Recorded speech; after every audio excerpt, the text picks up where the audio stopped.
지난 27일 감사원은 선관위 채용 등 인력관리 실태 감사보고서를 공개했습니다. 전국 17개 시도 선관위가 2013년에서 2022년까지 실시한 총 167회 경력 경쟁 채용을 전수 점검한 결과 총 662건의 규정 위반이 발견되었습니다. 김세환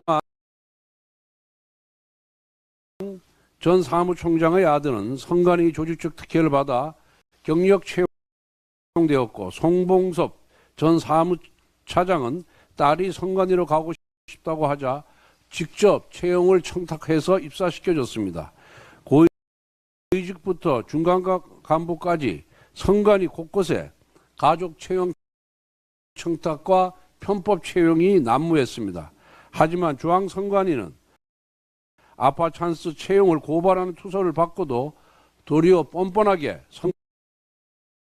선관위는 가족회사다, 친인척 채용 정탕이 있다면서 문제 없음으로 종결했습니다.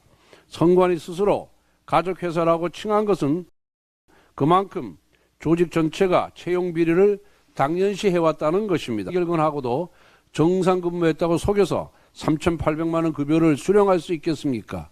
오직 선관위에서만 가능한 천태만상입니다. 그런데 선관위는 친인척 채용 논란이 생기자 서류 파기를 지시하는 등 범죄 행위의 은폐를 시도했습니다. 압도적인 부정을 저지른 것도 모자라 저열한 조직적 은폐까지 시도한 것입니다. 이쯤 되면 선거를 관리하는 조직인지 범죄 마피아 패밀리인지 헷갈릴 지경입니다. 선관위는 자유민주주의 체제를 지탱하는 선거를 관리합니다. 선관위에 대한 신뢰는 민주주의 체제에 대한 신뢰이며, 선관위는 어느 조직보다 투명하고 공정해야 합니다. 하지만 지금의 선관위는 대한민국 그 어느 조직보다도 썩은 상태입니다.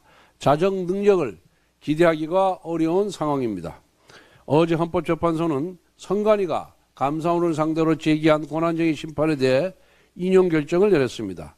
마피아 선관위는 서민들과 청년들 피눈물 나게 하는 채용 비리를 상습적으로 저지르고도 앞으로도 제멋대로 비리를 저지를 수 있는 백지수표를 받은 것이라고 착각하면 안 됩니다.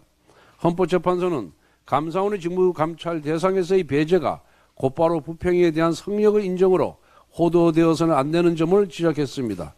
또 국민의 대표인 국회에 의한 국정조사와 국정감사 및 수사기관에 의한 외부적 통제까지 배제되는 것이 아니라는 것을 분명히 했습니다. 이제 공은 국회로 돌아온 것입니다. 저는 지난 2023년 21대 국회 당시 선관위에 대한 국회의 감시와 견제를 강화하기 위해 중앙선관위 사무총장 임명 시 국회 인사청문회를 거치도록 하는 선관위법 개정안을 대표 발의한 바가 있습니다. 이제는 중앙선관위에 대해 한시적인 국정조사법을 도입해서 감사원에 준하는 조사 및 처분 권한을 부여하여 부정과 비리를 바로잡을 수 있도록 해야 합니다. 나아가 선관위 견제 감시를 강화하기 위해 선관위의 실무 책임자인 사무총장에 대한 국회 인사청문회도 도입하겠습니다.